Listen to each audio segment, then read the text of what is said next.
kani waa Mehal podcast waxaan idin la socodsiinayaa anigoo ah Bilal Mustafa. You have only 5 years. 5 sanaad haysataa. Dhalinyar fara badan baa jirta oo rabta markaas inay muxtawo faa'iido leh ay ummadda u soo gudbiyaan. waxaan odhan karnaa barta koobaad ee waxa lagu suuqiyo lagu xaysiyo idinkuna aad baad mahadsantihiin sida quruxda badan ee u dhageysanaysaan markaasi.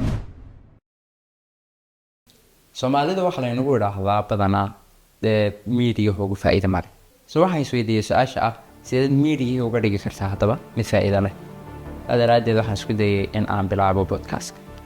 isagoo aan keenayo badda ummadda wax ku celin kara faa'iido leh soo fadhiista dadkiina wax la wadaaga oo aad u fiican loo doori karo mushkilada magaaladii ka jirto kale ama wadankii ama Soomaalida dhexdooda qofkaasaan keenaa kadib waxaan ku raacaa mushkilada xal soo raadi xalkiibu soo raadiyaa halka soo fadhiisiya ummadda la wadaaga daycare waa xarun loogu talagalay si ay u ababiso caruurtu markay aadka u yaryar yihiin hadaba ciwaanka barnaamijkeena oo faahan doona